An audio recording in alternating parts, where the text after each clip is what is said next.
Thank you very much, Laura. What an interesting conversation, and I was just struck as not only a person that works in the NHS, but a person who has worked in local government, and the power that we can harness from working with each other. Although your kind of visionary piece around coral reefs will stick with me. What a picture in my head, so thank you for that. So colleagues, good afternoon from NHS Forth Valley. It's a cold, wet and windy day in Scotland. And only yesterday it was really hot and really lovely. And of course I'm joking, the weather is something that we don't enjoy. So I'm delighted to be a participant in this conversation. The numbers participating today speak for themselves. I actually hoped, like Jennifer and Lola, that today is the start of something new and something very bold. So from what I've heard thus far is that we share a mutual ambition, built from a concern that cannot be solved by one person or by one institution. An anchor approach calls for collaboration. It reaches out and connects a variety of people across new boundaries, and with that comes real new possibilities. On a personal level, I believe the timing to reset and to rebuild a new economy puts well-being at the heart of what we do. This, I would suggest, is within our grasp. This, I would suggest, is for us to now reach out and create a movement at pace and at scale to advance economic, social and environmental justice. We the people in this virtual space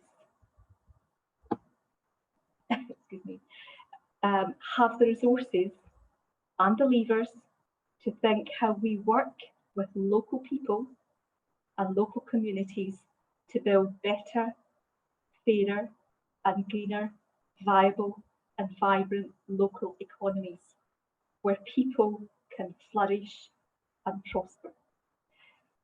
COVID, we've heard, has shone a light on imbalance. It's shone a light on inequity and the gap between those who have and those who have not. Colleagues, I suggest that gap has become a great big gaping hole that we can no longer justify or indeed ignore. If I can move to my second slide, please. In Scotland, community wealth building supports our wider policy ambitions. Ambitions to be a world-leading wellbeing economy where economic growth is inclusive and benefits everyone. And as an ambitious country, we want to be known for walking that talk. Inclusive growth for us needs to be just that. It needs to be inclusive, not selective, not unfair, and not discriminatory. We're a country that believes in opportunities for everyone. And we want to create a society which treats everyone with kindness, with dignity, with compassion, and with respect. Poverty is not just bad for growth. Poverty is bad for well-being. It sucks the very lifeblood and ambition from the people and communities that have so much untapped potential. So a key role for anchor institutions is to work with people, to work with communities, to build confidence, to build resilience in those in greatest need, and to see and grab the opportunities that life can offer and to co-produce these opportunities together. So at a macro level, we talk about community well-being and delivering a well-being economy in Scotland for Scotland. And we put that commitment into practice when we, along with New Zealand and Iceland, launched the Wellbeing Economy Governments Alliance in 2018. I would suggest, colleagues, that well-being is not for the faint-hearted. It has a hard edge. It demands of us to think and to act differently. It requires of us to get involved, to really understand the issues, and to engage with people, and to cultivate engagement between health and care and economic development in ways that I would suggest liberate the 5 principles of community well-being. That inclusive ownership, that spending leverage that maximise community benefits, that creates a workforce that supports the well-being of communities we serve, the land and property and how people have access to that and use it, and the finances that works for local people, local communities, and indeed local businesses. So along with our wellbeing commitment is our national performance framework. That puts growing up, being loved and feeling safe and respected alongside global competitiveness and quality jobs and fair work for all. I introduce the national performance framework at this point in time to remind us in this room of the power of paying attention. Colleagues, what we measure matters. What we pay attention to matters.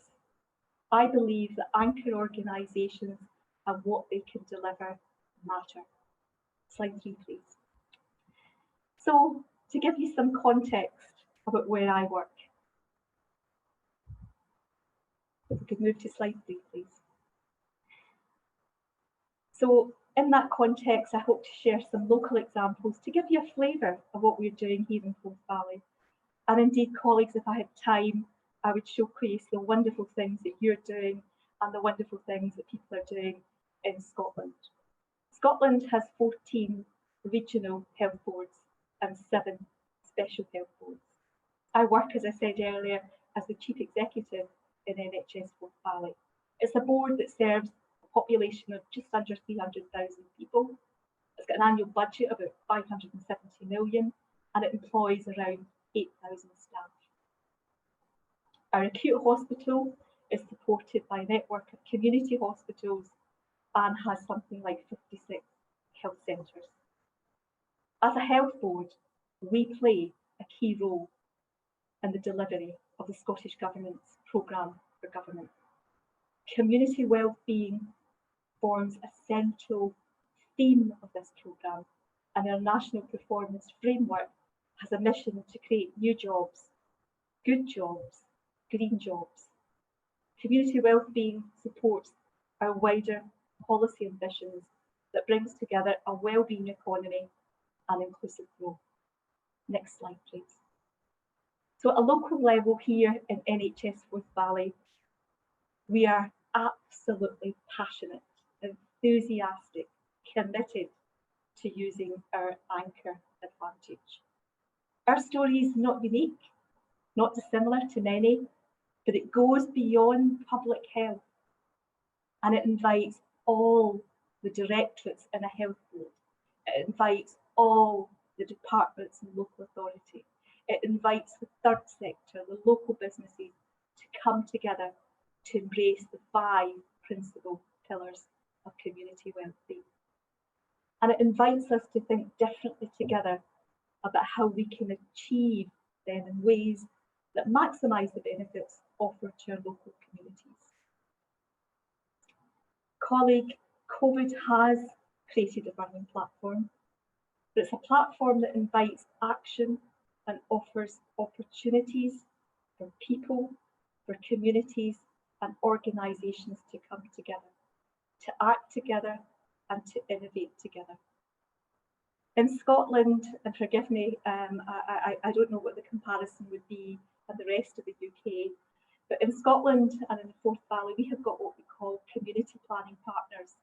And our community planning partners will be coming together at this point in time to negotiate what we call our local outcome improvement plans, coming together to review our economic development plans, coming together to agree our health and social care innovation priorities. and to implement our city and growth deals. So timing for us is critical. So a burning platform, timing critical. That moves me to leadership. So what is leadership? What is the leadership we bring to these local or from our local anchor organisations? We bring a leadership that is hugely important within these developments to nurture that whole system thinking and community wealth building within our own organisations and beyond. We believe in Forth Valley that needs to be embedded in all our planning and indeed in all our actions. We want to build in our community planning processes, and in that we want to develop to introduce what we're referring to as our consortium approach. We want to work alongside and with our communities. People need to be part of this. They need to coexist, and I'm thoughtful of that coral reef that was introduced earlier. So for me, anchor institutions deliver community wealth building at scale and at pace. Forth Valley has got partnership foundations built up over years of community planning, and this certainly will enable us to progress that, as I say, at scale, utilising our knowledge and the resources, not just of us as an anchor organisation, but the anchor organisations that surround us, the colleges, the universities, the local government, the third sector, and so on. So we talk about thinking regionally and acting locally to minimise that silo thinking, not allowed. We want to embed population health outcomes in agreed regional economic strategies. Jennifer referred to the contribution that health makes to people's well-being, and it's kind of that size. The wider determinants of health are actually things that we need to go out and connect to: jobs, houses, transport, and all these good things that make a huge difference to the people that we live with and support. We want to use our specialist partners to plan using innovative data sources to test how local economic factors and the changes that we're introducing can influence and are influencing health and health inequalities. And like a good partner, we want to capture that learning, the good and the not so good, to influence adoption and spread across the region at scale and pace. So colleagues, we believe that anchors are a symbol of hope. They bring together people, they bring together partners who are struggling with a mutual concern. I believe the network that's been spoken about today really signals a period of new beginnings. And I think by working together, we have so much potential, especially when we work with our communities, to address what I would call that big, gaping inequalities hole that, for me, can no longer be ignored. Colleagues, thank you so much, and it's been a privilege being part of this conversation.